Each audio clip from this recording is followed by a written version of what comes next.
मुझे अपने धर्म की रक्षा करनी है, धर्म को बचाना है। हम्म। इतने विवाद, इतने दंगे, फसाद। देखिए, यहाँ धर्म को नहीं बचाया जा रहा, यहाँ आप अपनी कल्चरल आइडेंटिटी को बचा सकते हैं, यहाँ आप अपने रीति रिवाजों को बचा सकते हैं, यहाँ आप अपने जीने के तरीकों को बचा सकते हैं। और नाम तो धर्म का देते हैं। हाँ, वो धर्म बोलते हैं लेकिन वो धर्म की परिभाषा नहीं जानते हैं।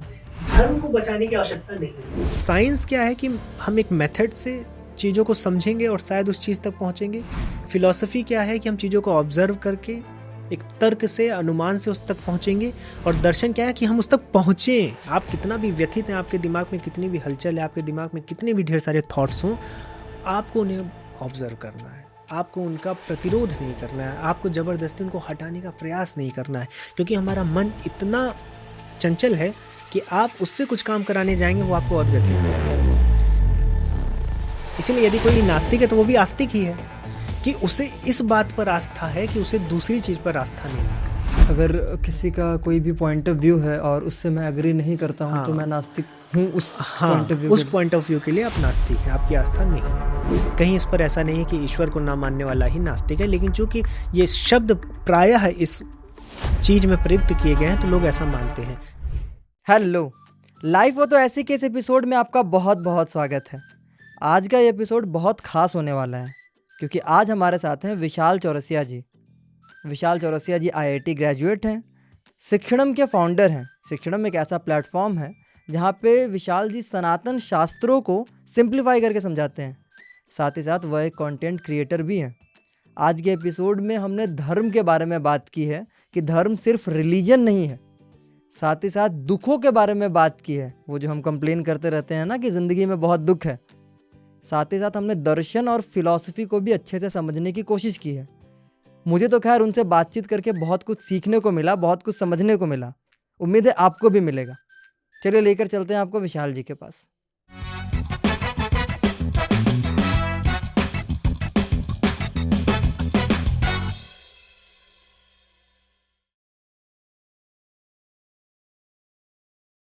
Hello sir.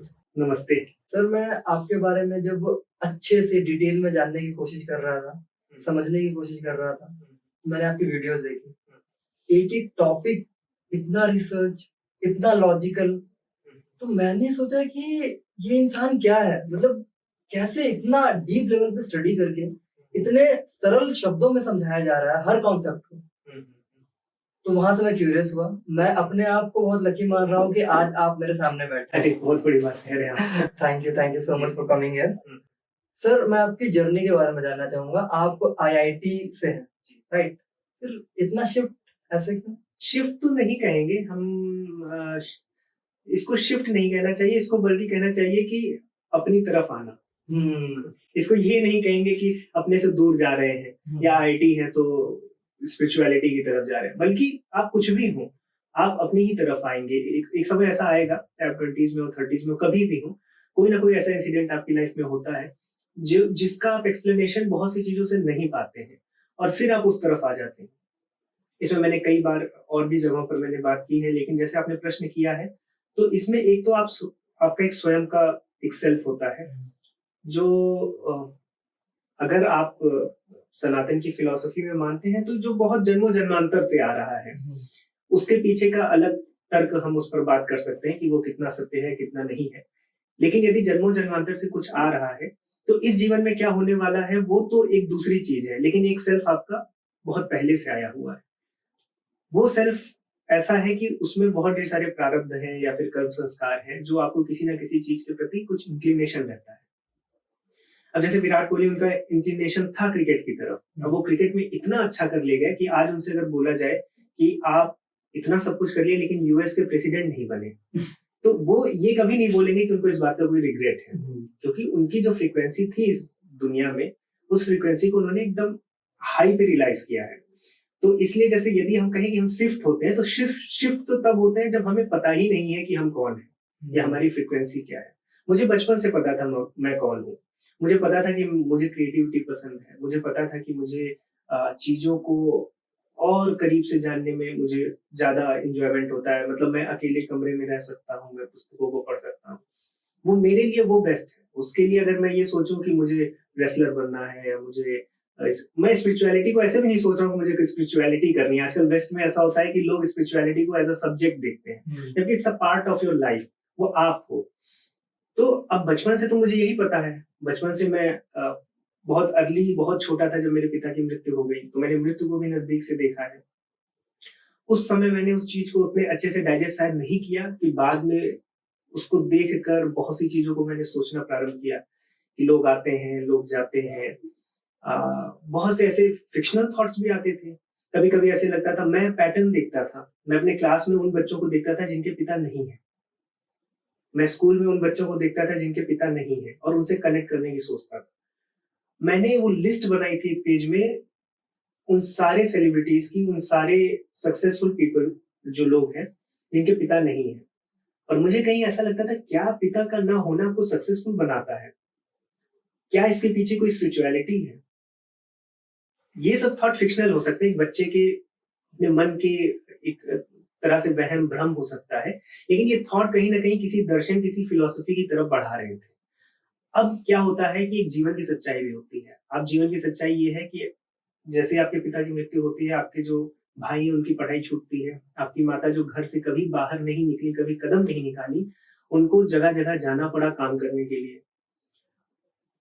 एक इंसिडेंट मैं यहाँ पर आपको बताता हूँ। आपने चूंकि शिफ्ट की बात की है, तो मेरी माँ ने, जब मेरे पिता की मृत्यु हुई, तो उन्होंने सोचा कि मेरे बच्चे बिगड़े नहीं और समाज में एक अच्छे स्तर पर आगे बढ़े। पिता के ना होने पर ज्यादा चांसेस रहती हैं कि बच्चे बिगड़ जाएं।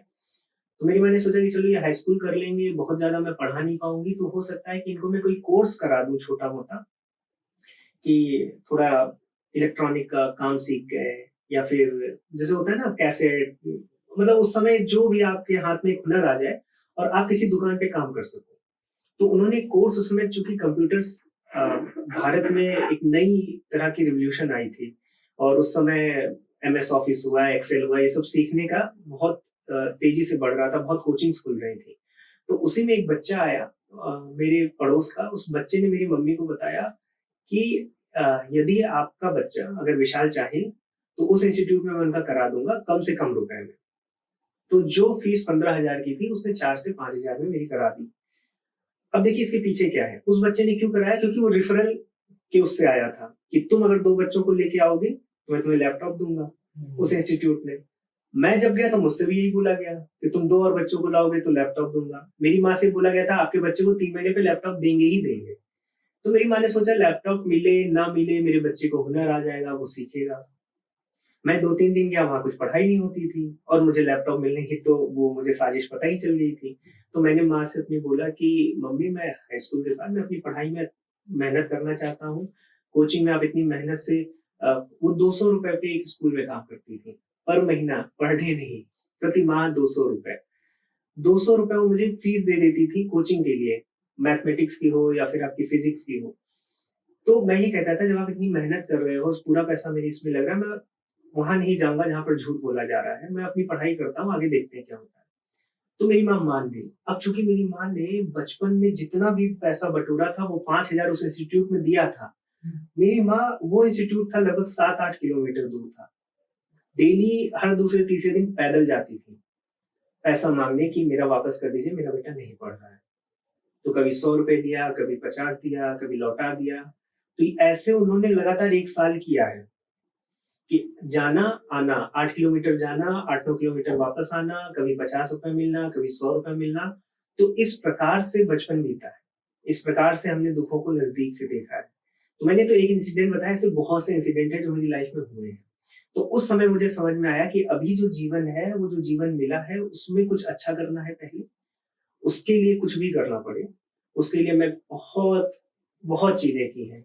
मतलब उसके लिए आपको चाहे अपने आप को बंद करना हो, आपको कुछ भी छोड़ना हो, आपके पास पैसे नहीं है, बुक्स कहाँ से आएंगी, उसके लिए किसी के पास जाके मांगनी हो, किसी कोचिंग में जाकर बोलना हो कि मेरे पास पैसे नहीं है, मुझे पढ़ा दो, किसी टीचर से हेल्प लेनी हो। बहुत लोगों ने हेल्प भी की है, बहुत लोगों ने नहीं भी की है। उसके बाद जाके मैं आनंद सर के पास भी गया सुपर 30 में कि मुझे पढ़ा दीजिए, मेरे पास पैसे नहीं है। तो मैंने कोई बहाना लाइफ में छोड़ा ही नहीं कि मतलब हर चीज जिस तरह से मैं सक्सेसफुल हो जाऊं। अल्टीमेटली वो एक था कि मेहनत से और जो श्रद्धा थी, उससे IIT मिल गई।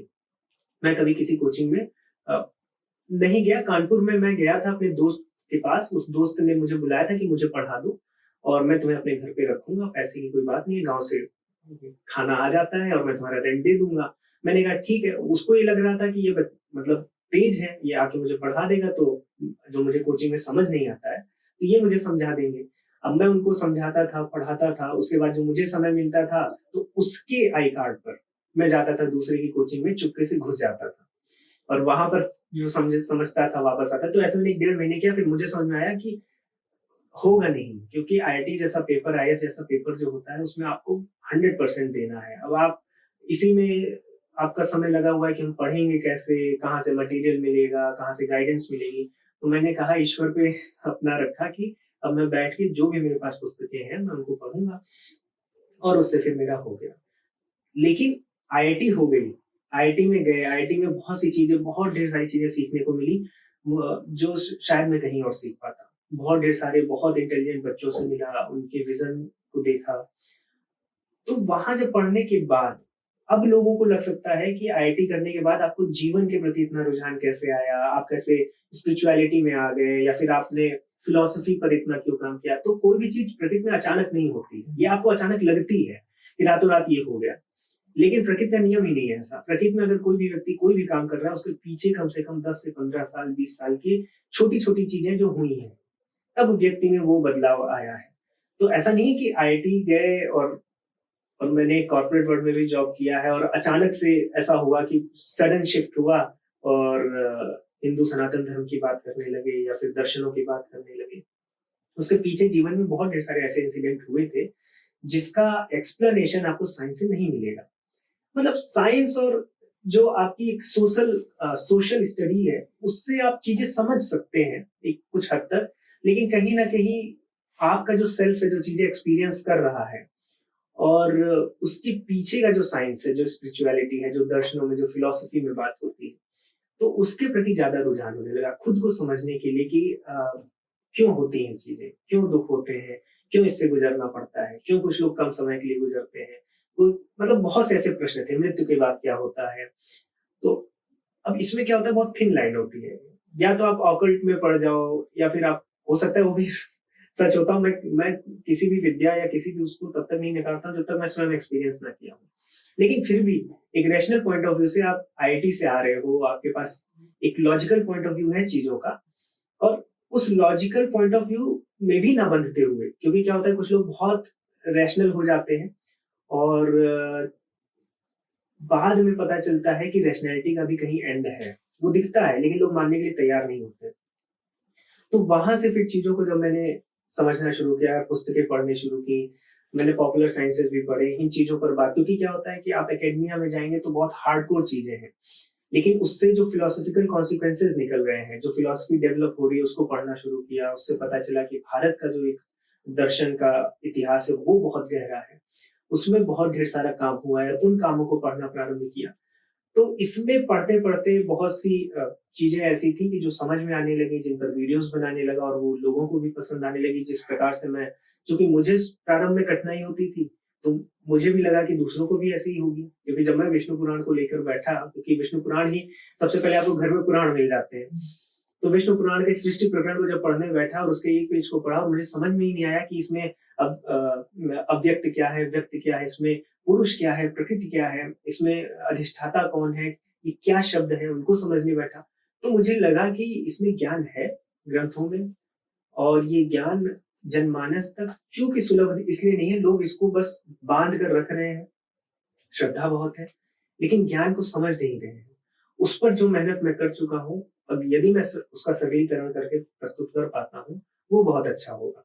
तो वहां से फिर जब कुछ वीडियोस बनाई, कुछ रील्स बनी और वो लोगों को पसंद आने लगी तो मैं उसको रेगुलर बनाने लगा, और फिर धीरे धीरे उसको बनाते बनाते पहले शॉर्ट फॉर्म में बनाते थे, फिर लोगों ने बोला इस पे और बताइए, लॉन्ग फॉर्म में बनाइए, लॉन्ग फॉर्म पे बनाने लगे। फिर लोगों ने बोला कि हफ्ते में आपकी एक आती है या 10 दिन में एक आती है, महीने में कोई 2-3 वीडियोस आती हैं, थोड़ा सा और कुछ चीजें बताइए। तो हफ्ते में हमने सोचा सप्ताह में 2 वीडियोस आए, उसके लिए पॉसिबल ही नहीं, अकेले एडिट ही नहीं कर पाएंगे। तो मेरा ये था कि मुझे तो पढ़ने का उद्देश्य है, अगर मैं एडिटिंग करने बैठूंगा और मैं कैमरा संभालूंगा, लाइट संभालूंगा, जो कि खुद ही करते हैं सब लोग।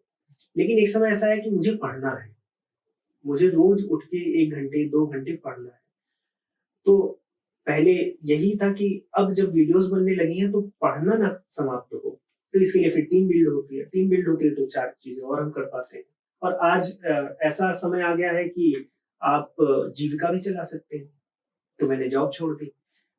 मेरा ये हुआ कि जब मुझे यही करना है और इसी में इंटरेस्ट है, तो मैं 2 जगहों को ना खराब करूँ। क्योंकि आप जब जॉब में रहते हैं वहाँ की भी आपका एक धर्म है, क्योंकि आपने किसी को प्रॉमिस किया उस जॉब पे, और आप अगर जो जॉब पे आपको काम दिया गया उसको आप डिलीवर नहीं कर रहे हैं, तो इसका मतलब आप कहीं ना कहीं धोखा कर रहे हैं।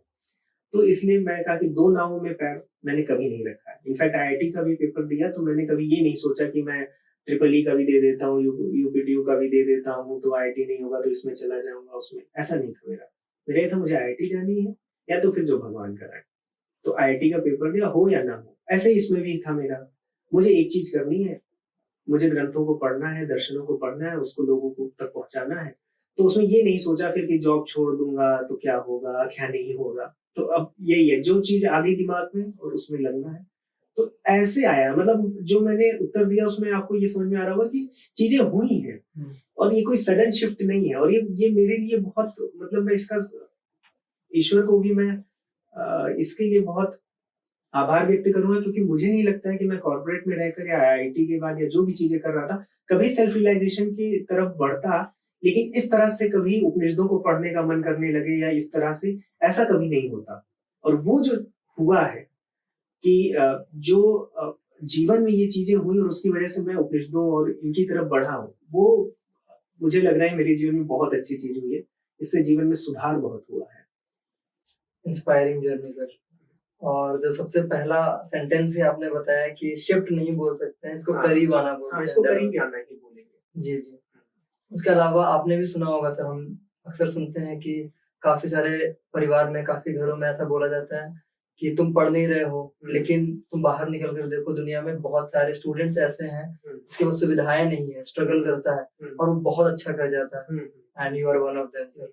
लेकिन इसमें मैं एक चीज और क्लियर करूंगा, कभी कभी क्या होता है कि जो अंडर प्रिविलेज्ड बच्चे हैं उनकी सक्सेस स्टोरीज को ज्यादा ग्लोरीफाई किया जाता है, और जो अच्छे घर से हैं उनको ऐसा लिया जाता है कि आपको तो करना ही, मतलब वो जैसे हो गया ना कि इंडिया और बांग्लादेश का मैच हो और इंडिया जीत जाए तो इंडिया की आप वाहवाही नहीं करेंगे क्योंकि बांग्लादेश से आप जीत गए हैं, बांग्लादेश जीतेगा तो उसकी वाहवाही करेंगे। ऐसा नहीं करना चाहिए, क्योंकि मुझे लगता है आईआईटी को निकालने वाला बच्चा चाहे गरीब हो और चाहे अमीर हो, दोनों ने बहुत मेहनत की है। जो अमीर व्यक्ति है मुझे ऐसा लगता है उसने ज्यादा मेहनत की, उसके पास ज्यादा डिस्ट्रैक्शन था। गरीब व्यक्ति के पास तो एक पर्पस भी था कि भाई मेरे घर में कुछ नहीं है, मुझे तो करो या मरो की लड़ाई है। लेकिन जो एक अमीर घर का बच्चा है उसके पास जरूरी नहीं कि उसको 10-10 घंटे 12-12 घंटे पढ़, हाँ उसके पास सुविधाएं होंगी, अच्छी कोचिंग होगी, लेकिन फिर भी आप ये नहीं कह सकते कि उसने 8 घंटे या 10 घंटे या 12-15 घंटे मेहनत नहीं की होगी। डिस्पाइट एवरीथिंग वो मेहनत कर रहा है, ये भी अप्रिशिएट करना चाहिए। तो मुझे लगता है जब सक्सेस की बात आती है, जब कंपटीशन की बात आती है, जहां पर लोग मेहनत करते हैं, वहां पर गरीबी अमीरी, काला गोरा, जाति पाति ये सब कुछ मैटर नहीं करती है।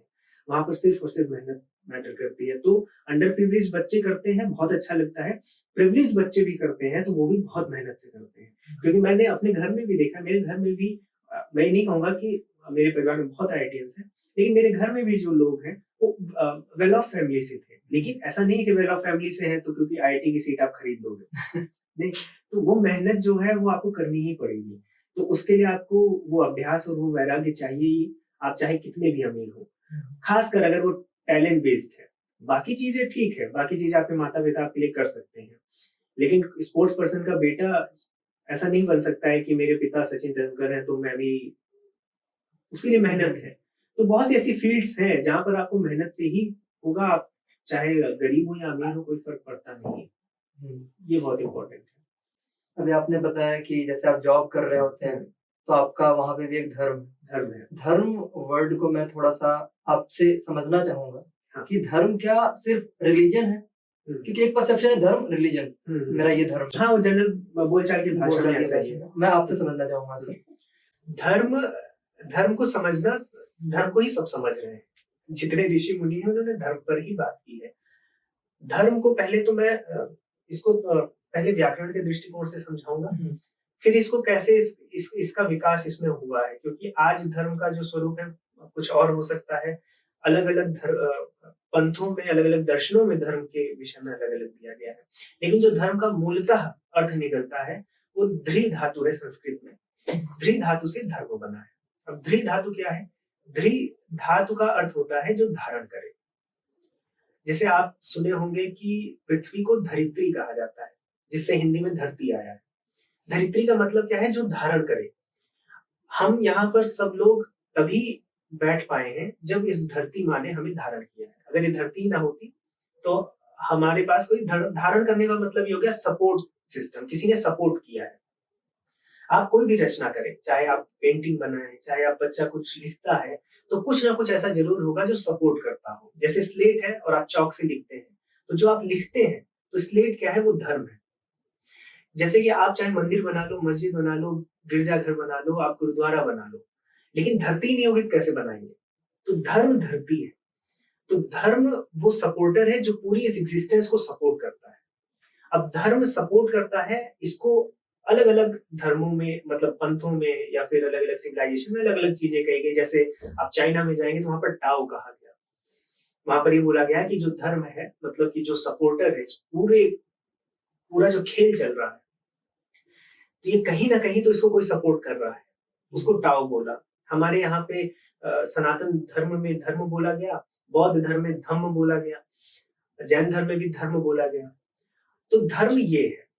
इसको और एग्जांपल से समझें। जैसे मान लीजिए रोहित शर्मा है, वो अलग अलग तरह के शॉट खेलते हैं, स्ट्रेट ड्राइव भी खेल रहे हैं, कवर ड्राइव भी खेल रहे हैं, पुल शॉट भी मार रहे हैं। तो क्या है, हमें बहुत ढेर सारे वेरिएशन दिख रहे हैं, लेकिन वो कहाँ पर, उसको कौन धारण कर रहा है? जो बैट्समैन रोहित शर्मा है। तो बैट्समैन जो बैट्समैन है वो धर्म है। शॉट्स अलग अलग दिखते हैं। तो इसी तरह से इस जीवन में धर्म क्या है? जो सबको सस्टेन किया हुआ है। उससे वो नहीं होगा तो आपका अस्तित्व ही नहीं होगा। अस्तित्व में आप कुछ भी करें, नाना तो दिखेगा। आप पॉडकास्ट करा रहे हैं, कोई इस पॉडकास्ट को एडिट करेगा, कोई बहुत सी चीजें हो रही इस प्रकृति में, लेकिन ये प्रकृति पूरी जो सस्टेन किया हुआ है, जो धारण किया हुआ है, उसको हम धर्म कहते हैं। अब धर्म को जब पहली बार बाहर के लोगों ने समझा भारत में, तो वो समझ ही नहीं पाए कि बात किसकी हो रही है, क्योंकि बहुत बहुत कॉम्प्लेक्स थॉट है। तो वो कभी ट्रांसलेट कर ही नहीं पाए। आज तक धर्म को कभी ना इंग्लिश में, ना फ्रेंच में, ना जर्मन में किसी में ट्रांसलेट नहीं कर पाए। उन्होंने इसको लोन वर्ड की तरह ले लिया कि हाँ धर्म कुछ होता है, उसको उन्होंने एज इट इज अपनी डिक्शनरीज में ले लिया। अब धर्म, अब जैसे दर्शन में भी धर्म बदल जाता है। जैसे बौद्ध धर्म में आप जाएंगे तो बौद्ध धर्म कभी भी नहीं मानता है कि कोई एक ऐसी चीज है जो कांस्टेंट है, जिस पर कोई खेल चल रहा है। मतलब हम ऐसा कह सकते हैं कि टीवी की जो स्क्रीन है वो धर्म है, उस पर पिक्चर आती है, उस पर चीजें होती हैं, वो धर्म को नहीं बदल सकती। ऐसा नहीं है कि कोई पिक्चर आई और उसने टीवी की स्क्रीन को बदल दिया, टीवी की स्क्रीन वही रहेगी। धर्म को आप चेंज नहीं कर सकते, धर्म पर आप काम करते हैं। लेकिन बौद्ध धर्म में आप जाएंगे तो बौद्ध धर्म क्या कहता है कि जो खेल चल रहा है यही धर्म है, कोई ऐसा स्क्रीन नहीं है। तो अलग अलग दर्शनों में अलग अलग, इसीलिए जो धर्म आप बौद्ध धर्म में देखेंगे धम्म, तो वहां पर वो धम्म कांस्टेंट जो चेंज हो रहा है उसको बोलते हैं। लेकिन सनातन धर्म में धर्म उसको बोलते हैं जिसके ऊपर कांस्टेंट चेंज हो रहा है। सनातन धर्म में जब भी चेतना की बात होती है, कॉन्शियसनेस की बात होती है, या ब्रह्म की बात होती है, वो कभी नहीं बदलते। जो हमारी चेतना है, यानी कि यदि हमें मान लीजिए चोट लगती है, हमें दुख होता है, तो ये माना जाता है कि शरीर को चोट लगी है और चित्त में दुख उत्पन्न हुआ है, देह चेतना रही है। ये सब चीजें चेतना को चेंज नहीं कर सकती, चेतना सिर्फ इसको एक्सपीरियंस कर रही है। यानी कि आप कितना भी खेल कर लो, वो खेल जो है कहीं हो रहा है। जैसे आप यूनिवर्स को कह सकते हैं कि स्पेस में घटित हो रहा है, लेकिन उसमें और साइंस में जाएंगे तो कुछ और पता चलेगा। लेकिन स्पेस क्या है? वो जगह है जो इसको धारण की हुई। तो ये धर्म है। अब धर्म का विकास ऐसे हुआ है कि जब एक बार धर्म को समझा गया तो लोगों ने प्रश्न किया, इस धर्म को हम कैसे पा सकते हैं? तो धर्म की फिर परिभाषाएं आती गई। अब जैसे अगर आप देखेंगे तो जो आज हिंदू, मुस्लिम, सिख, ईसाई ये सब ये धर्म नहीं है, क्योंकि मेरे माता पिता मुस्लिम होते तो मैं मुस्लिम पैदा हो जाता, मान लेता अपने आप को। अगर मेरे माता पिता ईसाई होते तो मैं अपने आप को ईसाई मान लेता। मेरे माता पिता हिंदू हैं तो मैं अपने आप को हिंदू मान रहा हूँ। लेकिन ये धर्म नहीं है, क्योंकि ये तो कॉन्स्टेंटली चेंज हो सकता है। धर्म क्या है? मेरा मनुष्य होना, क्योंकि मैं मनुष्य तो हूं ही, इसको डिनाई नहीं कर सकता। मैं ये डिनाई कर सकता हूँ मैं हिंदू नहीं हूँ, कल को मैं बोलूं कि मैं अपने माता पिता की नहीं सुनता, मैं हिंदू नहीं हूँ, या मैं अपने माता पिता की नहीं सुनता, मैं मुस्लिम नहीं हूँ, लेकिन मैं ये नहीं डिनाई कर सकता हूँ कि मैं मनुष्य नहीं हूँ। तो मनुष्य धर्म है। तो लोगों ने ये आइडेंटिफाई करना शुरू किया कि वो क्या कांस्टेंट चीज है हर क्षेत्र में जो आप हो या जिसको आप डिनाई नहीं कर सकते हो। तो धर्म फिर क्षेत्र के साथ, आपकी स्थिति परिस्थिति के साथ धर्म का चीजें जोड़ी गई। जैसे फिर आप, यदि आप जैसे बोलते हैं, आज भी बोलते हैं कि आपका धर्म है ये करना, तो इससे बोल दिया जाता है, जैसे विराट कोहली है तो उनको बोला गया भाई आपको क्रिकेट जो है वो आपका धर्म है ना। तो धर्म क्या आ गया कि आप विराट कोहली कुछ भी करें, वो एक ऐड करें, वो मॉडलिंग करें, वो जाके कोई पिक्चर में काम कर ले, लेकिन अल्टीमेटली विराट कोहली क्या है, क्रिकेटर है ना, उसको डिनाई नहीं कर सकते। कल को वो एडवर्टीजमेंट ना करें चलेगा, कल को वो मॉडलिंग करे ना चले, मतलब ना करे चलेगा, लेकिन वो क्रिकेटर है, इसको डिनाई नहीं कर सकते। अब क्रिकेटर को भी डिनाई कर सकते हैं, लेकिन इस परिस्थिति में तो क्रिकेटर जो है वो क्रिकेट उनके लिए धर्म है, लेकिन क्रिकेट को भी अगर वो डिनाई करते हैं तो वो मनुष्य है, इसको नहीं डिनाई कर सकते। तो ये परिस्थितियों पे डिपेंड करता है कि कितने ब्रॉडर में आप सोच रहे हो। तो आप क्या होता है, एक व्यक्ति के कई धर्म हो जाते हैं। जब मैं यहाँ पर पॉडकास्ट में बात कर रहा हूँ तो मैं एक अपने धर्म से बात कर रहा हूँ कि मैं सनातन धर्म के धर्म दर्शनों की बात कर रहा हूँ, और मेरे मुख से सत्य निकलना चाहिए, लोगों तक सत्य पहुंचे, और मैं सत्य निष्ठा से जो पढ़ा हूँ उसको मैंने जो तर्कपूर्ण उससे समझा है, मैं लोगों को यहाँ पर समाज को बताऊं। ये मेरा एक धर्म है। मैं बाहर जाऊंगा अपनी पत्नी के साथ तो पति धर्म में आ जाऊंगा कि अब मेरी पत्नी के लिए मेरा क्या रोल है, क्या मेरे नियम है जो मुझे इस कॉस्मिक ऑर्डर से दूर ना ले जाए। फिर हो सकता है कि मैं अपने घर जाऊं, मैं अपनी टीम से मिलूं जो मेरे लिए काम करती है, वहां मैं उनका बॉस हो जाऊंगा, तो वहां मेरा धर्म बदल जाएगा। तो ये परिस्थिति के अनुसार सिचुएशनल धर्म होते हैं, लेकिन आप जैसे ही ब्रॉड करेंगे तो आप ये पाएंगे कि आप मनुष्य हैं। फिर मनुष्य से भी आप ब्रॉड में जाएंगे तो आप ये पाएंगे कि आप चेतना है। चेतना से भी ब्रॉड में जाएंगे तो आपको पता चलेगा कि आप अंत में वो ब्रह्म ही है, वो धर्म है। तो धर्म आपकी दृष्टि पर डिपेंड करता है कि धर्म है क्या। धर्म क्या है जो आपको बनाता है। आप धर्म को नहीं बनाते। आप आज लोग धर्म को बना रहे हैं और धर्म के लिए लड़ रहे हैं। धर्म के लिए लड़ने की जरूरत नहीं है, धर्म आपको बना रहा है। जिसने आपको जन्म दिया है आप उसको जन्म देंगे या आप उसके लिए लड़ेंगे। तो धर्म ये है, मतलब अगर इसमें मैंने बहुत ढेर सारे एग्जांपल्स के माध्यम से समझाने का प्रयास किया है। तो धर्म आपको ये समझना है कि परिस्थितियों के अनुसार जिस परिवेश में आप हैं उसका एक धर्म होता है। जैसे अर्जुन का धर्म महाभारत युद्ध में क्षत्रिय का धर्म था, लेकिन उसके बाद यदि वो मोक्ष की बात करते हैं या मतलब और किसी सिचुएशन में जाते हैं तो उनका धर्म बदल जाता है। हाँ, तो यही चीज है, धर्म को कई परिभाषा दी गई है। धर्म सत्य भी है, धर्म कॉस्मिक ऑर्डर भी है, धर्म कर्तव्य भी है, धर्म आपका नियम भी है। धर्म हर वो चीज है जो इस प्रकृति के अनुसार आपको सेट बैठा है। धर्म की आवश्यकता क्यों, मैं आपको ये भी समझा दूं, क्योंकि जो आपने कर्तव्य बोला ये बहुत अच्छा इंटरेस्टिंग पॉइंट है। यदि आप प्रकृति में किसी भी जीव को देखें तो वो उस जीव को कोई भी विरोधाभास नहीं उसके जीवन में। एक बिल्ली को पता है कि मुझे क्या करना है, चूहे को मारना है या ऐसे रहना है। उसका जीवन बहुत ज्यादा चेंज नहीं होता। आप उसका डे टू डे मतलब डेली लाइफ उसकी ट्रैक करेंगे, एक श्वान की या बिल्ली की या हाथी की, तो वो वैसे ही जीता है ना। वो सेल्फ एनालाइज चीजों को करता है। हाँ ठीक है, कुछ सर्वाइवल इंस्टिंक्ट होंगे उसके कि मैंने यहाँ पे पैर रखा था तो मुझे चोट लगी थी, वो सब चीजें ठीक है, लेकिन वो चेतना के स्तर पर ऐसे नहीं सोचता कि भगवान है या फिर वो प्रकृति के विरुद्ध नहीं जाता। हम आप प्रकृति के विरुद्ध जा सकते हैं, हम आप पेड़ काट सकते हैं, हम आप चाहें तो पूरा का पूरा शहर जंगल जला सकते हैं। जानवर नहीं कर सकता। जानवर के मन में कभी ख्याल ही नहीं आएगा कि मैं ये कर दूं, मैं पूरा जंगल जला दूं या इस जंगल का मैं बिल्डिंग बना के या यहाँ पे। तो जानवर क्या है, प्रकृति और धर्म से बंधे हैं। हम धर्म से बंधे इतना नहीं है, तो इसलिए हम कभी कभी अधर्म भी करते हैं। इसलिए धर्म में फिर कर्तव्य का भाव आ गया कि फिर हमें ऋषि मुनियों ने बताया कि धर्म की तरफ अगर आना है, जो तुम्हारा धर्म है, क्योंकि तुम अविद्या से ग्रसित हो गए हो, जैसा कि बहुत से मायावाद में बताते हैं, या फिर मनुष्य जो है वो अधर्मी भी हो सकता है, निचली योनि का भी काम कर सकता है। तब ऋषि मुनि बताते हैं कि ये काम है। बौद्ध धर्म में जो भगवान बुद्ध बता के गए हैं उसको धर्म बोला गया। जैन धर्म में जो तीर्थंकर्स बता के गए हैं उसको धर्म बोला गया। सनातन धर्म में जो हमें ऋषि मुनियों ने बताया, जो हमारे श्री राम जी के आदर्श हैं, जो श्री कृष्ण जी के आदर्श हैं, उनको धर्म बोला गया कि धर्म तो समझ लिया आपने, लेकिन उस धर्म की तरफ जाएंगे कैसे। तब वो कर्तव्य का भाव, तब वो प्रकृति के साथ का एक तादाद में हो जाए। आप प्रकृति जैसा आपको जीवन, मतलब ऐसा जीवन जिए कि प्रकृति से आप विमुख ना हो जाए, तो वो कर्तव्य की फिर वहां पर बात आती है। तो इसलिए फिर धर्म क्या है कि धर्म के एक बहुमुखी शब्द है। धर्म को आप इस पर चर्चा करेंगे, पूरी पुस्तक लिखी जा सकती है। तो पहले धर्म को समझना, धर्म क्या है, और फिर उस धर्म की तरफ बढ़ने के लिए जो अलग अलग चीजें बताई गई हैं उससे निकल कर आता है, जैसे सत्य बोलना, ये भी धर्म का कार्य है। फिर धर्म में कर्तव्य आ जाता है कि आपका कर्तव्य क्या है। धर्म में नियम आ जाते हैं। धर्म में आप देखें तो जो कॉस्मिक ऑर्डर है, जो यूनिवर्स जैसे चीजों को चला रहा है, वो धर्म है, आप उसको ना छेड़े। तो ये सब चीजें धर्म की परिभाषा में और भी आगे आकर जोड़ी गई है। जी sir, thank you so much. अभी मैं धर्म की बात करूंगा, बट वो धर्म नहीं, रिलीजन की बात करूंगा। अच्छा, ठीक है। धर्म को प्रोटेक्ट करना है हमें, ये वाला जो थिंकिंग है। हाँ। मुझे अपने धर्म की रक्षा करनी है, धर्म को बचाना है। इतने हाँ। विवाद, इतने दंगे फसाद, क्या कारण हो सकता है इसमें?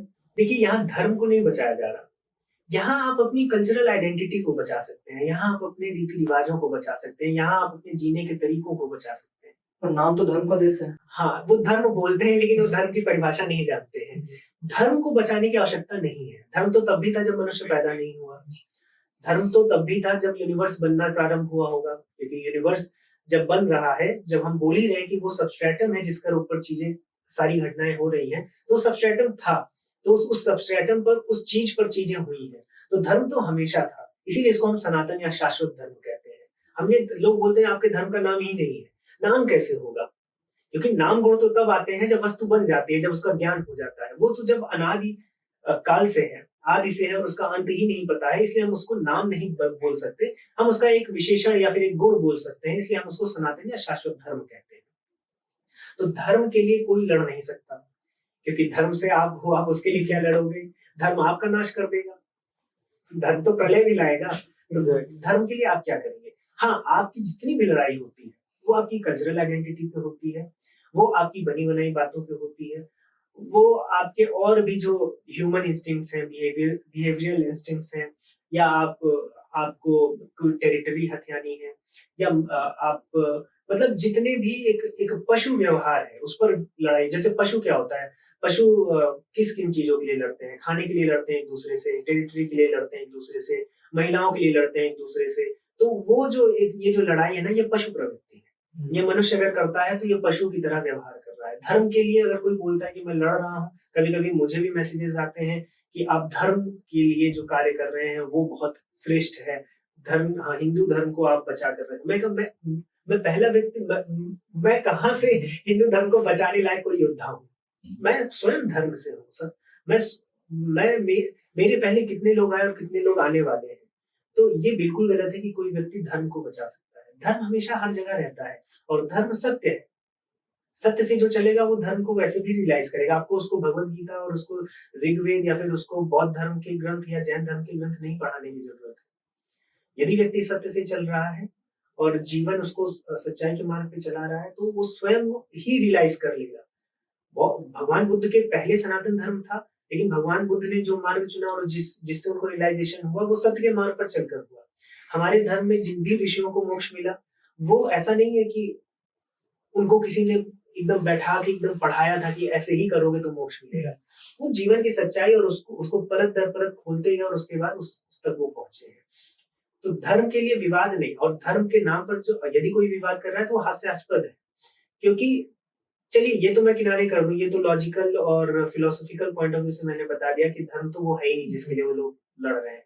यदि रिलीजन के नाम पर भी लड़ाई होती है तब भी वो हास्यास्पद है, क्योंकि आप फेथ है आपकी, है ना, आपकी किसी चीज पे फेथ है। आप ये मानते हैं कि मुझे तिलक लगाना है, भगवा पहनना है, माला जपना है, या मुझे इस तरह से संध्या वंदन करनी है, ये आपकी आस्था है। सामने वाला व्यक्ति सोच रहा है मुझे 5 बार नमाज पढ़नी है, या फिर मुझे हज पे जाना है, ये उसकी आस्था है। अब ये फेथ है जो भगवान के प्रति एक दूसरे को जोड़ती है। ऐसी एक श्रद्धा है। श्रद्धा पे लड़ने की आवश्यकता ही नहीं है, क्योंकि ये साइंटिफिकली प्रूवन नहीं है।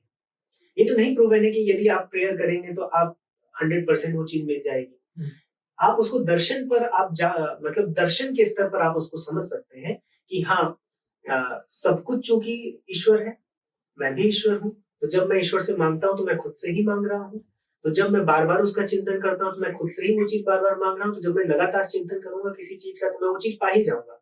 यदि मैं दिन रात क्रिकेट के बारे में सोचूंगा या दिन रात में किसी सब्जेक्ट पर चिंतन करूंगा तो अल्टीमेटली मैं उस चीज तक पहुंचूंगा, क्योंकि सब कुछ मैं ही हूँ। ये दार्शनिक वो है। लेकिन जब आप फेथ पर लेते हैं ना, आपको ज्ञान होता है फिलोसफी का, लेकिन आप फेथ पर चर्च जा रहे हैं, फेथ पर मंदिर जा रहे हैं और उसके बाद उस पर लड़ाई कर रहे हैं, तो फेथ पर लड़ने का कोई मतलब नहीं है ना। साइंटिफिक बैकिंग हो और उस पर लड़ जाइए तब भी अच्छा लगता है कि भाई मैंने जो इलेक्ट्रॉन खोजा है वो ऐसे रोटेट करता है या फिर उसका डुअलिस्टिक नेचर ऐसा है, तुमने जो खोजा है वो गलत है। मैं साइंटिफिक बैकिंग या रिसर्च पेपर से लड़ रहा हूँ और उस पर लड़ाई हो गई, तो वो भी फिर भी समझ में आता है कि यहाँ पर किसी एक तार्किक चीज पर युद्ध हो गया।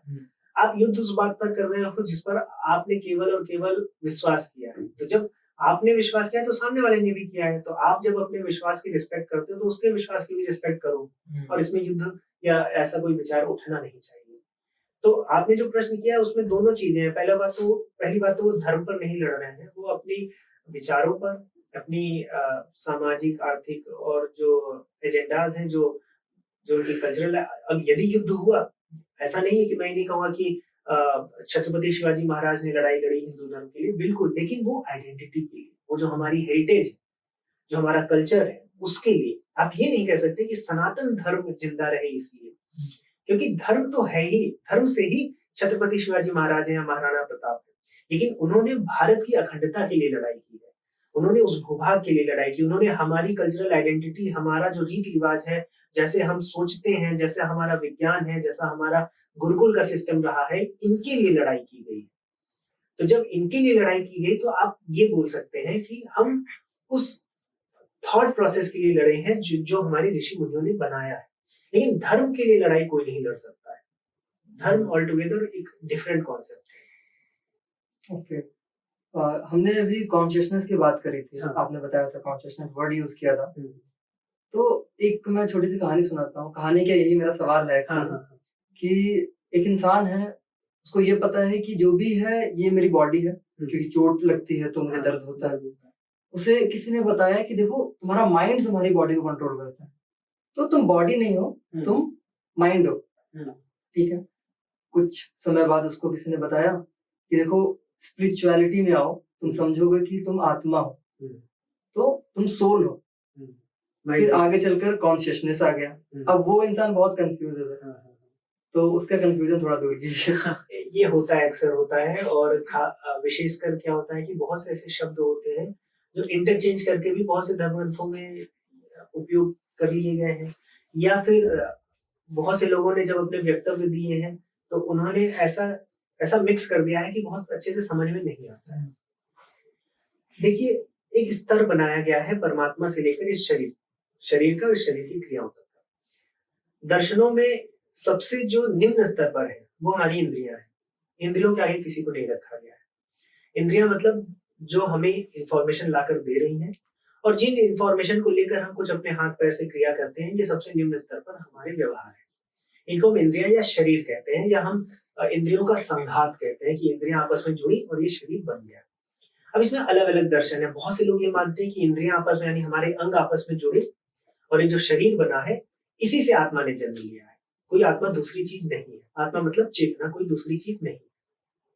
बहुत से दर्शन है, उन्होंने प्रूव किया है डिबेट्स के माध्यम से कि आत्मा जो है वो दूसरी चीज है। शरीर जड़ है, शरीर मैटर है, आत्मा दूसरी चीज है। तो अगर आप सनातन धर्म के दृष्टिकोण से समझेंगे, जो कि आस्तिक दर्शन है, तो उसमें ये माना गया है कि इंद्रियां हैं, ये इंद्रियां जो भी कार्य करती हैं उसको मन ग्रहण करता है। अब मन क्या है? इंद्रियां आप मानिए कि सॉकेट है जिसमें आप प्लग लगाते हैं, और मन एक प्लग है। अब लगातार सॉकेट में इंफॉर्मेशन आती रहती है। मन क्या करता है, इतनी स्पीड से उन सॉकेट्स में चेंज होते रहता है कि उसको हर एक चीज़ की इन्फॉर्मेशन मिलती है। आँख से देखी गई कोई चीज़ है, नाक से सूंघी गई चीज़ है, तो मन क्या करता है, सारी इन्फॉर्मेशन लेके एक जगह लाता है। हमें कभी कभी लगता है हम एक साथ बहुत ढेर सारा काम कर रहे हैं, लेकिन कभी ऐसा नहीं होता है। योग दर्शन में बताया गया है कि एक व्यक्ति एक समय में एक क्षण में एक ही इंद्रिय का प्रयोग कर सकता है। आपको ऐसा लग रहा होगा कि आप मुझे देख रहे हो और आप स्मेल भी कुछ कर रहे हो, आप इधर उधर की आवाज़ भी सुन रहे हो, आपको लगेगा ये सब एक साथ हो रहा है, लेकिन ये सब एक साथ नहीं हो रहा है, क्योंकि जैसे ही आप मुझे देख रहे हो उस समय आपके कान और नाक बंद हो जाते हैं। ये इतनी फास्ट हो रहा होता है कि आपको लगता है कि ये जो एक्सपीरियंस है बहुत साइमल्टेनियस है, लेकिन है नहीं। आप कभी भी ध्यान दो, आप जब सुनने पे ध्यान करते हो तो आप दिखते नहीं हो। जब आप देखते हो तो आप सुनने पे ध्यान नहीं देते हो, लेकिन जब आप दोनों पे ध्यान लेने लगते हो वो इतनी फास्ट हो रहा होता है, ये मन इतनी तेजी से इंफॉर्मेशन ले रहा होता है कि वो आपको साइमल्टेनियस एक्सपीरियंस लगता जब है। मूवी चल रही होती है, इंग्लिश मूवी, नीचे सबटाइटल्स चल रहे हाँ, होते हैं, देखिए और आपको थोड़ा सा लैग थोड़ा सा लगेगा। lag लगता है। हाँ, वो क्या है, वो मन है, जो वो मन बहुत तेजी से अपने आप को एडजस्ट करता है। दार्शनिक जो मैं बता रहा हूँ, तो इसमें क्या है कि एक स्तर है इंद्रियों का, उसके बाद आ गया मन। अब मन के साथ होती हैं दो चीज और, बुद्धि और अहंकार। अब जो आपने माइंड बोला ना, ये वेस्टर्न वर्ल्ड में माइंड मन को ही बोल देते हैं, लेकिन हमारे यहाँ इंडियन जो फिलॉसफी है उसमें माइंड जो है वो मन, बुद्धि, अहंकार तीनों का कंबाइंड तत्व है, जिसको हम चित्त कहते हैं। तो मन इंफॉर्मेशन लेता है बहुत तेजी से। अब मन को ये नहीं पता है कि ये इंफॉर्मेशन कौन ले रहा है, क्योंकि मन तो आंख से जुड़ा, या मन कान से जुड़ा, या मन आपकी वाणी से जुड़ा, या फिर त्वचा से जुड़ा, लेकिन उसको ये नहीं पता है मन को इस स्तर पर कि ये इंफॉर्मेशन किसके लिए आ रही है। तो अहंकार तत्व उसको बताता है ये इंफॉर्मेशन विशाल के लिए आ रही है, या ये इंफॉर्मेशन कृष्ण के लिए आ रही है। तो अहंकार जो ईगो सेल्फ है वो कनेक्ट कराता है इस शरीर से, और उसके साथ फिर बुद्धि होती है। वो बुद्धि बताती है कि जो इन्फॉर्मेशन आई इसका क्या करना है। अगर सामने कोई डकैत है तो भागना है, या सामने कोई गुरु है तो पैर छूने हैं, ये बुद्धि बताती है। तो बुद्धि, मन, अहंकार ये साथ में काम करके माइंड बनाते हैं। अब भारतीय दर्शन में इनको भी जड़ माना गया है। जड़ मतलब इनर्ट, मतलब जो कुछ ना कर सके। और ये सुनने में हमें ऐसा लगता है कि कैसे यार, जब इतना काम कर रहे हैं, मन देख रहा है, मन समझ रहा है, बुद्धि काम कर रही है, तो इनको पूरा इनर्ट माना गया है, ये कुछ नहीं करते हैं। ये कंप्यूटर है एक तरह से। तो कंप्यूटर कब काम करेगा? जब आप चलाते हैं, आप जब उसको ऑन करते हैं और उस पर काम करते हैं। जब आप चलाते हैं तब कंप्यूटर काम करता है। तो यहाँ पर दर्शन में ये बोला गया कि जब आत्मा जो है वो आपके शरीर से जुड़ती है तब इस कंप्यूटर को चलाती है। तो मतलब जो पूरा खेल हो रहा है वो आत्मा के जुड़ने से ही होता है। आत्मा कॉन्शियसनेस यानी चेतना हो गई। तो अभी इसमें मैंने आपको इंद्रिय समझाया है, उसके बाद मन के बाद बुद्धि, अहंकार समझा के आत्मा तक लाया हूँ। अब देखिए जो वेस्टर्न थॉट है, जो माइंड और बॉडी का, कि आप बॉडी हैं कि माइंड है, वहाँ पर दो चीज़ें हैं। यहाँ पर तीन चीज़ें हैं, बॉडी, माइंड और फिर चेतना यानी कॉन्शियसनेस। अगर मैं एक छोटे से एग्जांपल से समझाना चाहूँ तो वेस्टर्न थॉट ऐसा है कि एक कार है और उसका ड्राइवर है। कार क्या है? मैटर है। और ड्राइवर क्या है? कॉन्शियसनेस है। तो ड्राइवर कार को चलाता है, यानी आपका मतलब वो बोलते हैं कॉन्शियसनेस और माइंड को सेम लेते हैं। तो वो बोलते हैं कि माइंड आपका यानी ड्राइवर आपकी कार चला रहा है। लेकिन जब भारतीय दर्शन में आएंगे तो भारतीय दर्शन में ऐसा नहीं माना जाता। भारतीय दर्शन में जो ड्राइवर है और जो कार है वो दोनों जड़ हैं। यानी कि आप ऐसे कह सकते हैं कि कल को अगर ड्राइवर नहीं है और टेस्ला जैसे आ गई है, सेल्फ ड्राइविंग कार है, तो वो जड़ ही है, वो टेक्नोलॉजी है जो कार को चला रही है। लेकिन कॉन्शियसनेस वहाँ पर क्या है? चेतना क्या है वहाँ पर? वो जो सीट में पीछे बैठा है पैसेंजर उसको बस उस राइड को एंजॉय कर रहा है। यानी कि कार और कार में बैठा ड्राइवर तब तक कुछ नहीं कर सकते जब तक पैसेंजर ना हो। अगर पैसेंजर ही नहीं है तो ड्राइवर क्या करेगा कार चला के? और अगर ड्राइवर को खुद भी कहीं जा रहा है, मान लीजिए बहुत से लोग खुद सेल्फ ड्राइव करके जाते हैं, तो इसका मतलब वो खुद को तो ले जा रहा है ना, उसके पास पर्पस है। तो पर्पस क्या है? तो कार चल रही है, पर्पस ये है कि एक पैसेंजर एक जगह से दूसरी जगह जाएगा। और वेस्टर्न थॉट में आप देखिए तो वहाँ पर ऐसा नहीं है। वहाँ पर जो एग्जिस्टेंस है वो क्लियर है कि मैटर और माइंड की है। यहाँ पर यह है कि मैटर माइंड के साथ कॉन्शियसनेस है, वो पैसेंजर है जो इस चीज़ को एंजॉय कर रहा है। तो ये तो आपको मैंने ये बता दिया कि यहाँ पर कैसे देखा गया और वहाँ पर कैसे देखा गया है। तो यदि किसी व्यक्ति को ये समझना है कि वो क्या है, तो उसके लिए एक सीधा सा है कि सबसे पहले आप ये सोचिए कि क्या आप शरीर हैं? नहीं, क्योंकि आप बोलते हैं ये मेरा शरीर है। आपका एक पैर कट जाएगा तो आप रहोगे, आपके दो हाथ कट जाएंगे आप रहोगे। तो आप कब तक रहोगे? आपको ये सोचना है। कब तक कृष्ण या कब तक विशाल रहेंगे? जब तक चेतना है तभी तक। तो अगर मेरे पास चेतना भी नहीं है तो आप क्या बोलोगे? ये विशाल, ये बोलोगे ये विशाल की मरी हुई बॉडी है। विशाल तो गए, आप यही तो बोलोगे ना, विशाल चले गए, परलोक सिधार गए। तो इसका मतलब आप क्या बोल रहे हो कि कॉन्शियसनेस चली गई ना, चेतना चली गई, तो आप कौन हो? चेतना हुए। तो ये थॉट प्रोसेस है कि ना आप शरीर हो, ना आप वो ब्रेन हो, आप क्या हो? आप चेतना हो, जो नहीं है। आपकी चेतना के होने से ही आप हो। तो इसलिए ये क्लियर है कि ना आप शरीर हो, ना आप माइंड हो। इसलिए अब शरीर में जो चोट लगती है वो सिग्नल माइंड को जाता है, वो उसका प्रोसेस है। एक हमारी बायोलॉजी है हमारे शरीर में, जो हमें सर्वाइवल इंस्टिंक्ट है हमारा कि हमें चोट लगेगी तो हमें अपने आप को बचाना है। वो क्यों होता है, वो प्रकृति का क्या नियम है, वो विज्ञान का विषय है। लेकिन आप क्या हो, यदि आप इसको समझने जाओगे तो आप चेतना ही हो। क्योंकि इस पर अगर तार्किक रूप से भी आप देखिए तो शरीर आपका नित्य चेंज होता है, शरीर में नित्य बदलाव होते हैं। बचपन से लेकर अभी तक आपको कृष्ण का जो भाव है आपके अंदर, या मेरे अंदर जो विशाल का भाव है, वो बना हुआ है, वो तो चेंज नहीं हो रहा है। शरीर नित्य चेंज हो रहा है। तो इससे भी एक तर्क आता है। इसमें गौतम ऋषि एक तर्क देते हैं। वो ये बोलते हैं कि यदि मान लीजिए कि मैं आपका मर्डर कर दूं, अभी विशाल उठे और आपको मार दे, और मुझे सजा देने में आपने 1 साल का टाइम लगाया, और यदि 1 साल बाद आप मुझे सजा दे रहे हैं तो मेरा तो शरीर चेंज हो गया डेफिनेटली। तो मैं चेंज हो गया, विशाल चेंज हो गया, तो आप सजा किसको दे रहे हैं? सजा तो उस व्यक्ति को मिली नहीं जिसने आपका मर्डर किया। 1 साल बाद तो मैं बदल ही जाऊंगा ना। तो इसका मतलब यदि सजा आप मुझे दे रहे हैं विशाल को, इसका मतलब मैं बदला नहीं हूं। तो मैं कौन हूं? मैं चेतना हूं जो नहीं बदलती।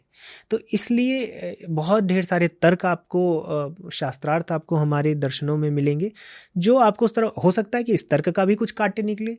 अगर इस पर आप सोचने बैठेंगे तो हो सकता है कि आपको लगे कि गौतम ऋषि जी को यहाँ पर मैं काट सकता था या इससे अच्छा तर्क रख सकता था। इसीलिए बहुत ढेर सारे तर्क होते थे, और वहाँ से आपको इन विषयों पर बात होती थी, दर्शनों पर, फिलॉसफी पर, कि आप सच में हो क्या। फिर वहाँ से चेतना और आत्मा का कॉन्सेप्ट आया है। ऐसे नहीं है कि कोई बस आत्मा परमात्मा लोग बोल रहे हैं। अभी मैं ये क्वेश्चन आपसे पहले पूछने भी वाला था कि जैसे वेस्टर्न फिलॉसफी और इंडियन दर्शन पे जो कहीं ना कहीं एक गैप सा है, कि थोड़ा डिफरेंसेस हैं। तो एग्जैक्टली अगर मैं गूगल पे लिखूंगा दर्शन, तो उसको इंग्लिश में ट्रांसलेट करके फिलॉसफी बताएगा। तो मेजर क्या डिफरेंसेस हैं? हाँ, ये होता है, क्योंकि अभी आप दर्शन बोलते हैं, बहुत कम लोग समझ पाते हैं कि दर्शन क्या है। फिलॉसफी बोलेंगे तो तुरंत समझ जाएंगे। कोई छोटा मोटा डिफरेंस नहीं है दोनों में, बहुत डिफरेंस है। डिफरेंस बहुत अलग लेवल का है। पहले तो दोनों की जो आप अगर ये भी देखेंगे कि कैसे उन दोनों वर्ड्स का ओरिजिन है, उसी में आपको पता चलेगा। दर्शन का दृश्य धातु से आया है, दर्शन का मतलब ही होता है देखना। और फिलॉसफी आया है लव ऑफ विजडम से, जो उसमें सोफिया और फिलोस है, मतलब आपका प्यार ज्ञान के प्रति, ये है फिलॉसफी। तो हर व्यक्ति जो ज्ञान के प्रति अपना अनुराग रखता है, मोहब्बत करता है, वो फिलॉसफर है। लेकिन वही व्यक्ति दर्शन या दार्शनिक है और दर्शन किया है जिसने उस चीज़ को डायरेक्ट रियलाइज किया हो। इसको एक छोटे से एग्जांपल से समझिए कि यदि मान लीजिए आपको पता है कि कहीं खजाना है, कहीं कोई खजाना छुपा हुआ है, और आपके पास मैप है, मैप में लिखा है कि भाई आपको ऐसे जाना है, या फिर इधर नहीं जाना है, उस तरफ से जाना है, यहाँ पर आपको मिलेगा, और आप उस मैप से जा रहे हैं। तो ये फिलॉसफी है। ये एक स्ट्रक्चर्ड वे है कि आपने कोई एक स्ट्रक्चरल तरीके से किसी चीज़ को समझना चाहा है और आप उसकी तरफ बढ़ रहे हैं। लेकिन दर्शन ये नहीं है। दर्शन क्या है कि आपको सीधा सीधा वो खजाना दिख रहा है, भले वो कितनी भी दूर हो, लेकिन साक्षात आपकी आंख के सामने है और आप उसकी तरफ बढ़ते जा रहे हैं। ये दर्शन है।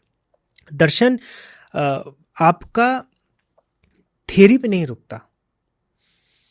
दर्शन जब तक आपको रियलाइज नहीं करा देगा, जब तक दिखा नहीं देगा वो सच्चाई, दिखाने का मतलब इन आंखों से नहीं, ये तो चर्म चक्षु हैं। दर्शन मतलब आपकी इंद्रियों को परे की चीज आपके अंदर वो भर दे, वो उस रियलाइजेशन को आप पा जाएं, वो दर्शन है। फिलॉसफी का गोल ऐसा नहीं है। फिलॉसफी क्या है? फिलॉसफी इस ट्रुथ को जानने की एक मैकेनिज्म है। तो ये फिलॉसफी है। तो इसलिए फिलॉसफर क्या होते हैं? ऑब्जेक्टिव पॉइंट ऑफ व्यू से देखते हैं कि चीज़ें कैसे काम कर रही हैं, वो चीज़ों को ऑब्जर्व करते हैं, फिर उससे डिडक्ट करते हैं या इंडक्ट करते हैं, वो चीज़ों को समझने का प्रयास करते हैं। दर्शन ऐसा नहीं है। दर्शन बाहरी चीज़ों को तो छोड़ ही देता है। दर्शन बहुत सब्जेक्टिव चीज़ है। दर्शन कहता है कि जब बाहर की चीज़ें सब बंद हो जाएंगी, क्योंकि बाहर तो खेल है, हम देख के आ गए हैं, बाहर कुछ नहीं है। जब मुझे सेल्फ में मैं उससे कनेक्ट होऊंगा तो वो दर्शन है। उसको उस तक कनेक्ट होने के लिए जितनी भी प्रोसेस आपको बताए गए वो फिलॉसफी हो सकती है। लेकिन फिर फिलॉसफी एंड गोल नहीं है भारत में एंड गोल दर्शन ही है, वो रियलाइजेशन होना, वो उस मोक्ष की तरफ आपको बढ़ना, दुखों का निवारण होना, ये दर्शन है। फिलॉसफी का गोल ये नहीं है कि आपके दुख का निवारण हो रहा है कि नहीं हो रहा है। तो पहली बात तो आपको ये समझना होगा कि फिलॉसफी है क्या, फिर हम फिलॉसफी और दर्शन में डिफरेंस कर पाएंगे। क्योंकि कई बार होता है कि आज इतना विज्ञान का युग है ना, हम फिलॉसफी क्यों पढ़ें? फिलॉसफी तो अरिस्टोटल और सोक्रेटिस और प्लेटो और ये गौतम ऋषि ये लोग करते थे 3-4 हज़ार साल पहले। आज तो हमारे पास फ्लरिशिंग साइंटिफिक टेम्परामेंट है एक्चुअली। और एक और रीज़न भी है कि साइंस की बैकिंग ना हो तो वो फिर अंधविश्वास लगेगा। तो हमें समझना होगा कि हम फिलॉसफी की बात क्यों करते हैं, क्योंकि ऐसी कई जगह हैं जहाँ पर साइंस नहीं हेल्प कर पाएगा आपको। आप साइंस से पूछेंगे कि what is the purpose of life, what is the meaning of life, तो साइंस के पास ऐसा कोई टूल नहीं है, ऐसा कोई क्योंकि साइंस हमेशा नियम, टूल और एक एक्सपेरिमेंट बेस्ड चीज़ों को बताता है। इसका आंसर आपको साइंस में नहीं मिलेगा। लेकिन इसका मतलब ये भी नहीं है कि फिलॉसफी महान है। बहुत सी ऐसी जगह हैं जहाँ फिलॉसफी फेल हो जाएंगी। अब क्वांटम कंप्यूटिंग आपको करनी है, क्वांटम फिजिक्स को समझना है, तो आप फिलॉसफी से थोड़ी समझ सकते हैं। उसके लिए तो आपको प्रॉपर एक्सपेरिमेंट करने होंगे। तो दोनों अपनी अपनी जगह पर बहुत इंपॉर्टेंट चीज़ है, लेकिन आप किसी एक को हटा नहीं सकते। फिलॉसफी को आप हटा नहीं सकते, क्योंकि फिलॉसफी बहुत बड़े प्रश्नों पर काम कर रहा है जिसमें साइंस काम नहीं करता। फिलॉसफी आप जीवन क्या है, एग्जिस्टेंस क्या है, क्या हम इसको समझ सकते हैं, इन प्रश्नों को उठा रहा है। और इसमें भी जो इन प्रश्नों को उठाते हुए भी उस सत्य तक पहुंचकर उसको रियलाइज कर लेता है प्रत्यक्ष, वो दर्शन है। तो साइंस, फिलॉसफी और फिर दर्शन। तो साइंस क्या है कि हम एक मेथड से चीज़ों को समझेंगे और शायद उस चीज़ तक पहुंचेंगे। फिलॉसफी क्या है कि हम चीज़ों को ऑब्जर्व करके एक तर्क से, अनुमान से उस तक पहुंचेंगे। और दर्शन क्या है कि हम उस तक पहुंचेंगे तो छोड़ दीजिए, हम उस तक पहुंचें, उसको रियलाइज करें, ये दर्शन है। तो आई होप कि इससे तीनों चीज़ों में अंतर समझ में आया हो। अभी हमने ऑब्जर्वेशन वर्ड का यूज़ किया, इतना अभी का पॉइंट ऑफ व्यू से मैं बात करता हूँ, अभी का टाइम की बात कर रहा हूँ।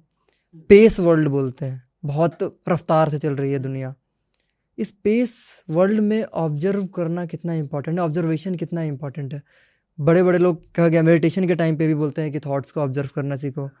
कितने लोगों ने कहा है कि ऑब्जर्व करो। ओशो ने भी कहा था थॉट्स को ऑब्जर्व करो। तो ऑब्जर्वेशन कितना इंपॉर्टेंट है? ऑब्जर्वेशन देखिए 2-3 कारणों से इंपॉर्टेंट है।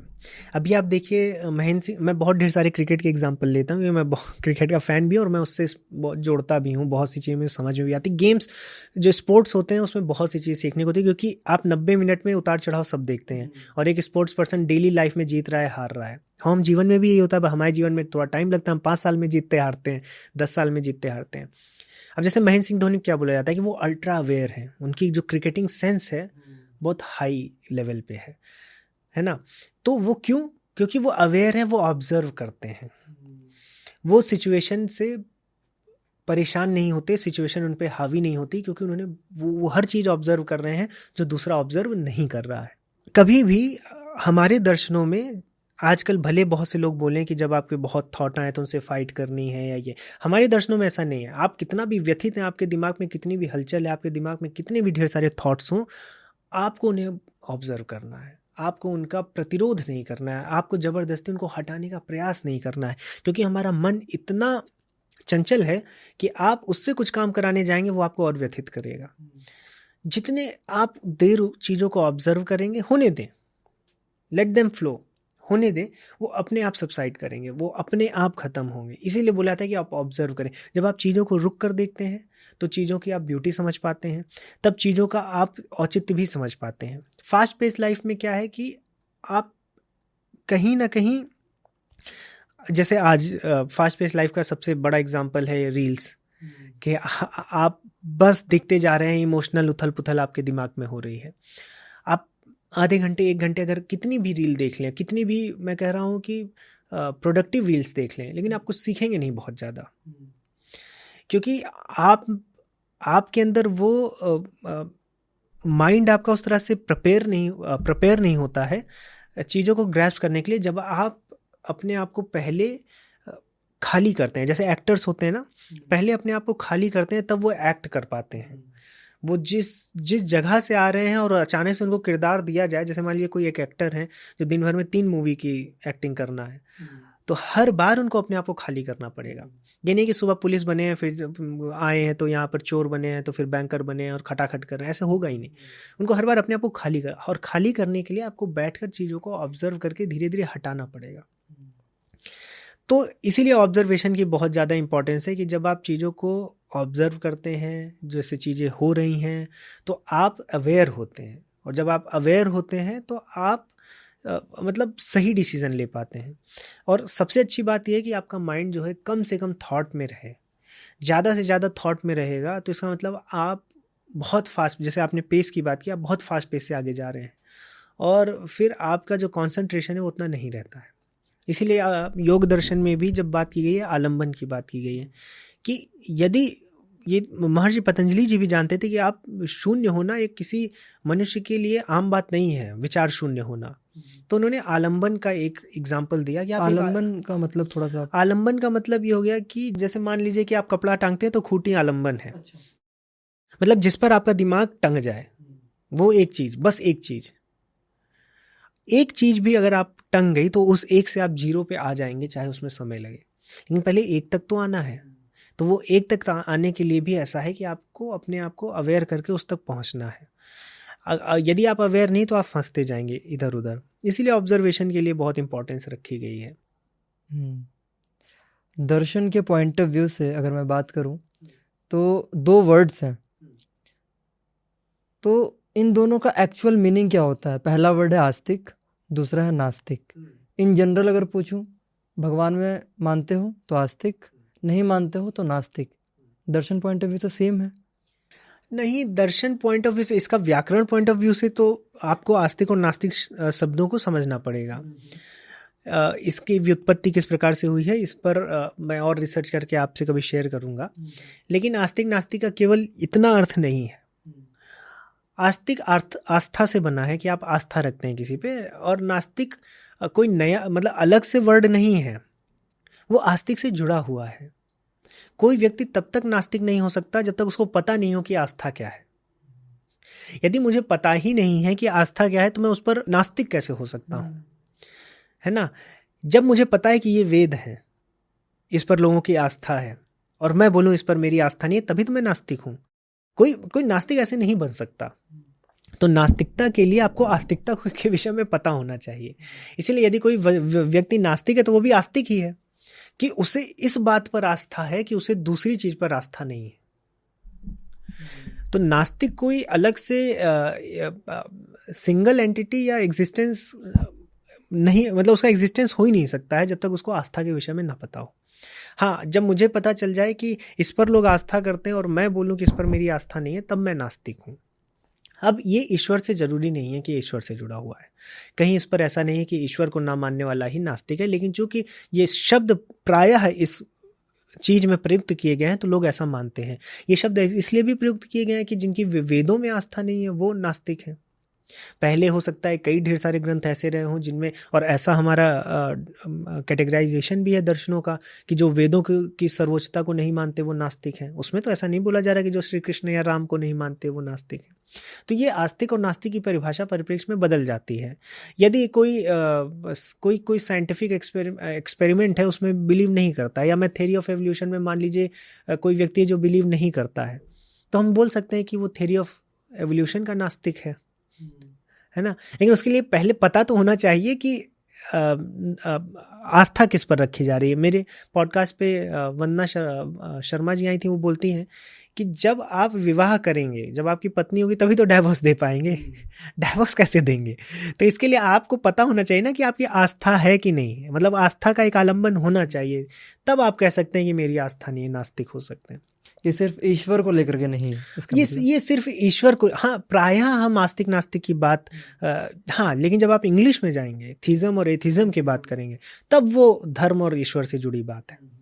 आस्तिक नास्तिक जो शब्द हैं वो आस्था और अनास्था से जुड़े हुए शब्द हैं। अगर किसी का कोई भी पॉइंट ऑफ व्यू है और उससे मैं एग्री नहीं करता हूँ, तो मैं नास्तिक हूँ उस पॉइंट ऑफ व्यू के लिए आप नास्तिक हैं, आपकी आस्था नहीं है, ये चीज है। लेकिन चूंकि हमारे समाज में भी नास्तिक जो है वो ईश्वर से ही जुड़ा हुआ कॉन्सेप्ट है कि हाँ ईश्वर को ना मानने वाला नास्तिक है, तो इसलिए अभी वो नास्तिक उस तरह से प्रयोग में आ रहा है। ओके सर, एक यूथ का बहुत नॉर्मल कंप्लेन है, इंस्टाग्राम पे स्टोरीज भी लगाते रहते हैं लोग कि दुख बहुत है लाइफ में। दर्शन पॉइंट ऑफ व्यू से थोड़ा बहुत मैं समझने की कोशिश कर रहा था, तो 3 तरीके के दुख बताए गए थे सर, उसको आप समझा सकते हैं? 3 तरीके के दुख न्याय दर्शन में भी बताए गए हैं, सांख्य दर्शन में भी बताए गए। उसमें पहला ही अगर आप सांख्य कारिका ईश्वर कृष्ण जी की पढ़ेंगे तो बोला गया है कि दुख त्रय अभिघाता जिज्ञासा तत् अपघात के हेतु दृष्टा सा अपार्था चेन्नई एकांत अत्यंत तो अभावात। तो यहाँ पर पहली ही कारिका में बताया गया है कि दुख त्रय अभिघाता, 3 प्रकार के दुखों से पीड़ित होकर, अभिघाता मतलब पीड़ित होकर, जिज्ञासा उठती है, तत् अपघात के हेतु कि मैं उसको कैसे मारूं, मतलब 3 दुखों ने मुझे मारा तो मेरे अंदर अब ये जिज्ञासा हो रही कि मैं इन 3 दुखों को कैसे मारूं। तो अब 3 दुख क्या है? ये 3 दुख हमें न्याय दर्शन में मिलते हैं, आदि भौतिक, आदि दैविक और आध्यात्मिक। तो इसमें ये बोला जाता है कि वो सारे दुख जो आपके कंट्रोल में हैं वो आदि भौतिक हैं। कोई आपको गाली दे के चला गया तो ये तो आपके कंट्रोल में है, आप मत दुखी होइए, है ना। या फिर आपने जबरदस्ती कोई ऐसा सिस्टम बनाया जिससे आपको चोट लग सकती है, तो आपके मैन मेड जितने भी दुख हैं ये आदि भौतिक हैं। आदि दैविक वो दुख है जिन पर आपका कंट्रोल नहीं है, बाढ़ आ गई, भूकंप आ गया या अकाल पड़ गया, ये तो आपके कंट्रोल में नहीं, इससे भी दुख भुगतना होता है। आपका कुछ लेना देना नहीं है लेकिन युद्ध हो गया, आपको दुख झेलना पड़ रहा है। आपने वर्ल्ड वॉर 2 में देखा ज्यूस किस तरह से डिटेंशन सेंटर में जलाया गया, गैस चैम्बर में भरा गया, तो वो तो मैन खुद का तो बनाया हुआ दुख नहीं था। कोविड तो ये क्या है, ये आधि दैविक में रखा गया। तो इस प्रकार के दुख जिन पर आपका कोई कंट्रोल नहीं है, इनको समझने आप जाएंगे कि आपको ये क्यों दुख हुआ है पर्टिकुलरली, तो वो समझ में नहीं आता, इसलिए इनको दैवीय दुख बोले गए हैं, आधि दैविक। आदि भौतिक मैंने बता दिया जो आप के बनाए हुए दुख हैं, और आध्यात्मिक दुख वो होते हैं जो जिनसे आप आजीवन पीड़ित होते हैं, वो आपसे दूर नहीं जाते, वो जन्मों जन्मांतर से वो दुख बने हुए हैं। जैसे किसी की पीड़ा ये है कि उसको सत्य की तलाश है, और ये पीड़ा तब तक बनी रहेगी जब तक उसको सत्य नहीं मिल जाएगा। ये तो उसकी खुद की बनाई हुई, हर बच्चे की खुद की बनाई हुई ये पीड़ा नहीं है, ना ये कोई दैवीय पीड़ा है, ये एक आध्यात्म की पीड़ा है। तो इस 3 तरह के दुखों को बताया गया। अब ये 3 तरह के जो दुख हैं इनको कैसे समाप्त किया जाए, और इसके आगे ये बोला गया कि जब हम देखते हैं और जो समाप्त करना है इन दुखों को, उसका मुझे ऐसा सॉल्यूशन चाहिए जो एकांतिक हो, मतलब उसके 50 सॉल्यूशन नहीं चाहिए, और अत्यंत हो, मतलब हमेशा के लिए हो, क्योंकि हर चीज का दुख का निवारण भी मैं देखता हूं। इसीलिए तो बोल रहे हैं कि सा दृष्टा अपार्था, कि मैं हर दुख का निवारण मेरे पास मौजूद है। मुझे चोट लगेगी मैं बैंडेड लगा लूंगा, मैं क्रीम लगा लूंगा। मुझे यदि किसी से वियोग होता है, कोई मुझे छोड़ के जाता है, मैं नई शादी कर सकता हूँ, मैं नई रिलेशनशिप में जा सकता हूँ। यदि मैं एक एग्जाम में फेल हो गया, मैं फिर से एग्जाम दे सकता हूँ या किसी और चीज में। तो दुख का तो निवारण है ही, लेकिन मुझे ऐसा निवारण नहीं चाहिए कि जो जिसके लिए फिर मुझे दुख हो। क्योंकि आप दूसरी शादी या दूसरा विवाह करेंगे तो क्या दुख नहीं होगा? आप बैंडेड लगा लेंगे तो क्या फिर से शरीर में चोट नहीं लग सकती? तो वो इसीलिए कहते हैं कि चेन्नई एकांत मतलब एक ही हो, एक पर अंत हो जाए, एक ही मुझे सॉल्यूशन चाहिए, और अत्यंत कि मतलब हमेशा हमेशा के लिए निवारण हो जाए। तो ऐसे दुख से मुझे बचना है, ये सांख्य का उद्देश्य है, गोल है। फिर वो वहां से तत्वों को खोलना प्रारंभ करते हैं कि यदि आपको पहले दुख को समझो, जैसे कि 4 आर्य सत्य भगवान बुद्ध ने भी बोले कि सर्वम दुखम, पहले तो दुख ही है, इसको एक्सेप्ट करो। ये एक्सेप्टेंस आनी चाहिए आपके अंदर कि दुख है। यदि आपके अंदर एक्सेप्टेंस नहीं है तो आप परेशान हो जाओगे कि मुझे ही क्यों दुख है। जब आपके अंदर ये एक्सेप्टेंस आएगी कि दुख है, तब आप समझोगे कि सबके पास दुख है, ये मेरे ही पास अकेला दुख नहीं है। मैं 100 आदमी से मिलूंगा तो 100 आदमी के पास दुख है। तो दर्शनों का पहले ये कि एक्सेप्टेंस, कि दुख है, मान लो। फिर दुख क्यों है ये समझो। इसके लिए आपको यूनिवर्स को समझना पड़ेगा। यहाँ पर जो चीज़ें हो रही हैं, जो व्यवहार हो रहे हैं, जगत व्यवहार हो रहा है, उसमें दुख क्यों उत्पन्न हो रहा है। उसमें भी उन्होंने देखा कि 3 तरह के दुख हैं। फिर दुख है, दुख क्यों है ये समझ में आ जाए, तब आपको समझ में आएगा कि सोल्यूशन क्या है, दुख का कारण क्या है। उस कारण को जब मैं दूर करूंगा तो मुझे सोल्यूशन मिलेगा दुख से निवृत्ति का। और जब दुख से निवृत्त हो जाऊंगा तो मुझे रियलाइजेशन होगी, उसी को दर्शन या सांख्य दर्शन फिर कहा गया। तो अलग अलग दर्शन अलग अलग तरह से दुख निवृत्ति का मार्ग बताते हैं, और वो परंपरा जैसे जिसको जो दर्शन अच्छा लगता है उस मार्ग पर वो आगे बढ़ता है, लेकिन सभी दर्शन का गोल वही है कि दुखों से निवृत्ति कराना। तो ये 3 तरह के दुख हैं जो आपने पूछा है।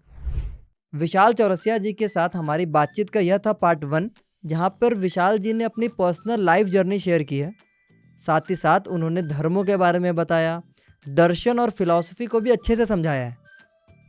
इस कॉन्वर्सेशन को हम लोग जारी रखेंगे पार्ट 2 में। तब तक के लिए अगर आप ये एपिसोड टीवी पर देख रहे हैं तो आप हमें यूट्यूब पर भी सब्सक्राइब करें, और अगर यूट्यूब पर देख रहे हैं तो बाकी सोशल मीडिया प्लेटफॉर्म्स पर फॉलो करें। तब तक के लिए याद रखिए कि हमें ज़िंदगी काटनी नहीं, जीनी है, और ऐसे जीनी है कि लोग बोले लाइफ हो तो ऐसी।